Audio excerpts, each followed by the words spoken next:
아멘. 오늘 말씀의 제목은 기도하는 이유입니다. 영어 제목은 기도 속에서의 십자가, 기도 안에서의 십자가입니다. 여러분들은 기도를 하십니까? 만일 그렇다면 어떤 이유로 기도를 하십니까? 기도를 하는 목적이 나의 필요를 위해서입니까?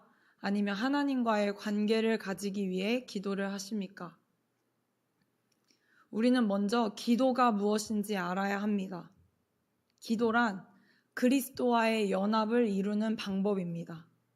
다시 말하면 하나님께서 우리와 교제하시기 위해 우리로 하여금 기도하게 하시는 것입니다.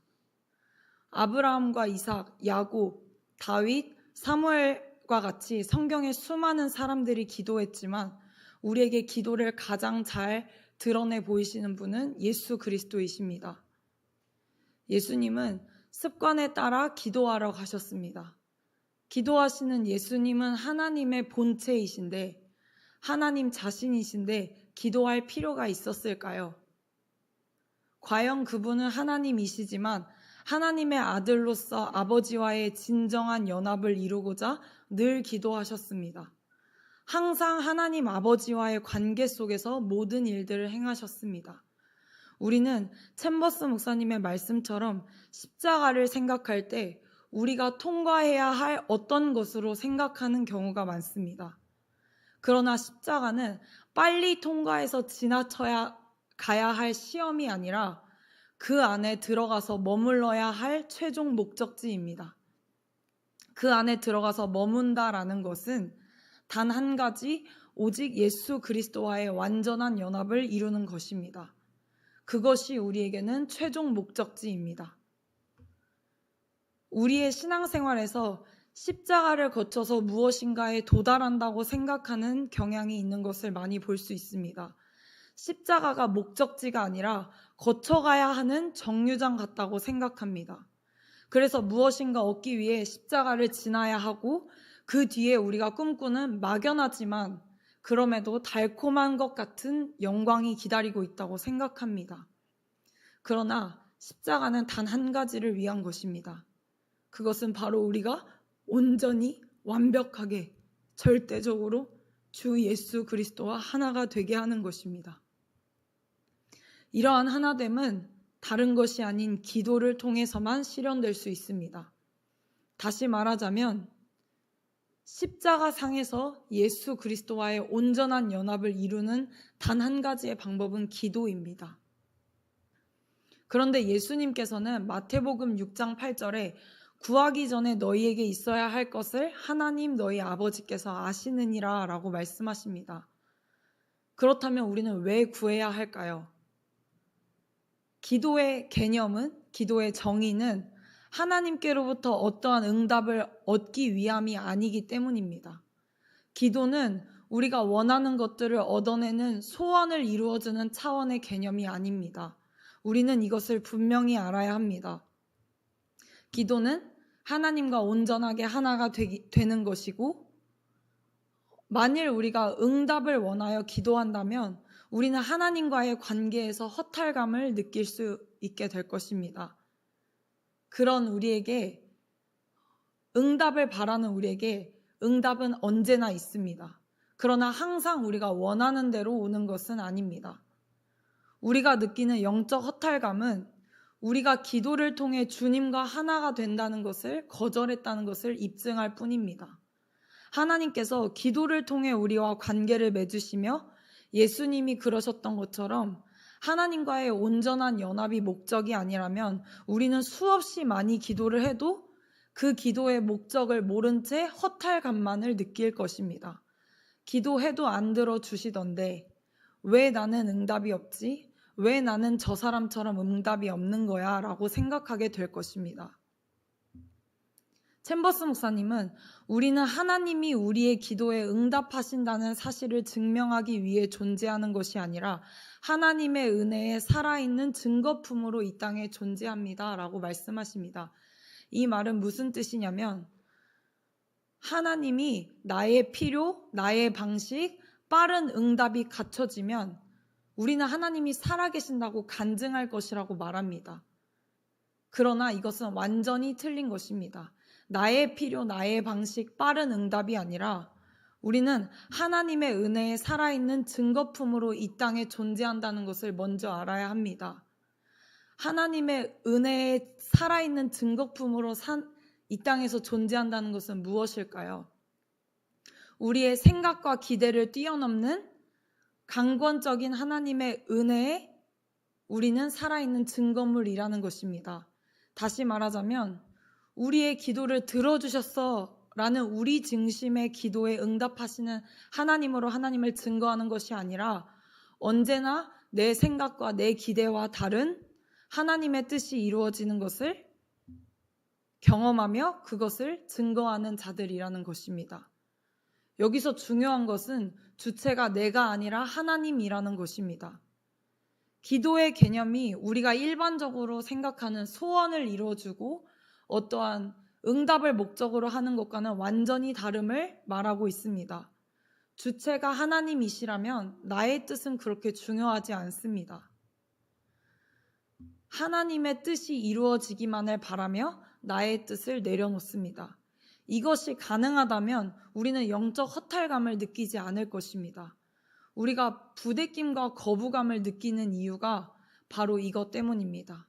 하나님의 뜻은 A인데 우리는 B를 원하며 B를 요구하고 있고 그것을 기도하고 있다라고 말하기 때문입니다. 하나님께서 A를 원하시는 마음을 헤아려 본 적이 있으십니까? 나의 생각과 다른 A를 원하신다면 기꺼이 나의 생각도 내려놓을 수 있는 각오가 되어 있으십니까? 스스로 속이는 것은 자신의 영혼의 유익을 가져다 줄 수 없습니다. 하나님께서 진정 원하시는 것은 예수 그리스도와의 연합입니다. 예수 그리스도는 어떠셨습니까?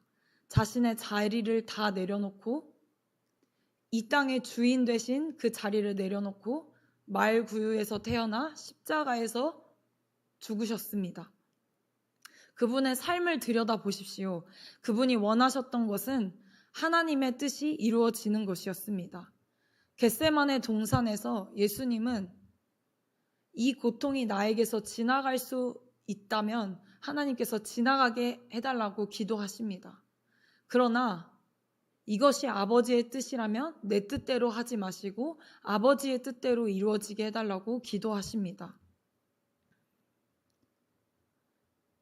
아버지께서는 근본 하나님의 본체시나 하나님과 동등됨을 취할 것으로 여기지 아니하시고 오히려 자기를 비워 종의 형체를 가지사 사람들과 같이 되셨고 라고 빌립보서 말씀에서 말하고 있습니다. 자신을 비운다는 것은 하나님 아버지의 뜻이 이루어지기 위함인데 이것은 곧 결국 우리를 위한 것입니다. 오늘 본문 말씀에 보면 그날에 너희가 내 이름으로 구할 것이요 내가 너희를 위하여 아버지께 구하겠다 하는 말이 아니니 라고 말씀합니다.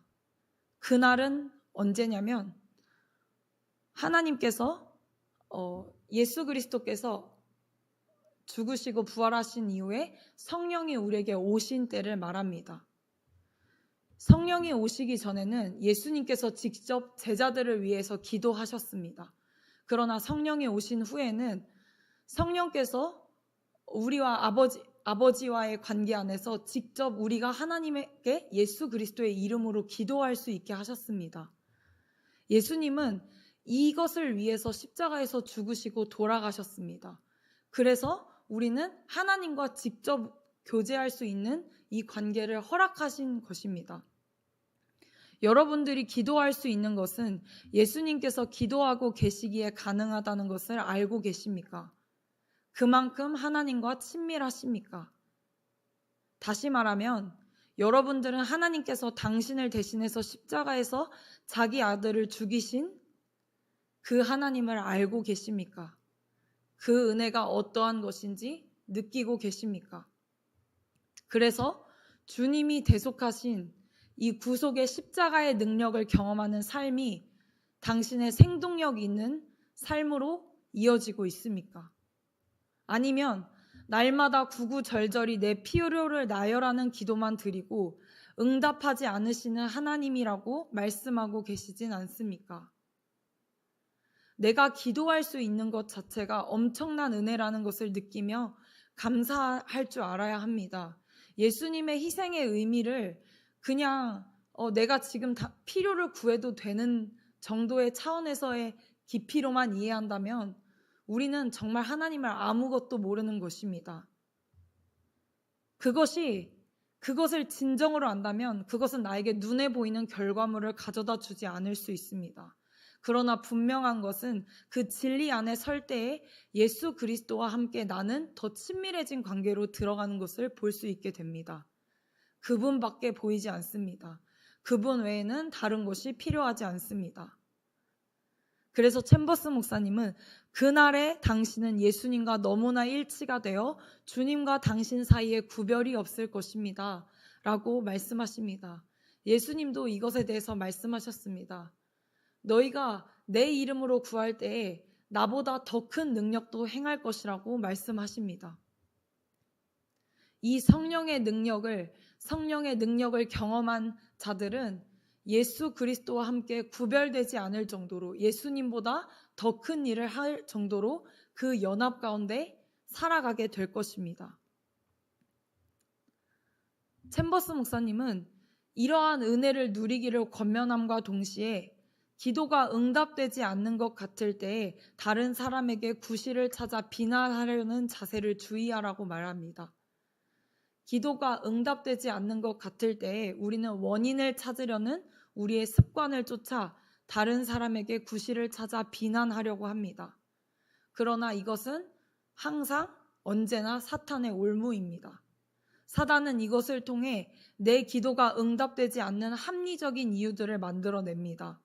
우리는 그것이 아니라 나에게서 원인을 찾는 것을 인정하고 싶지 않기 때문입니다. 다른 사람을 탓하는 게 훨씬 편합니다.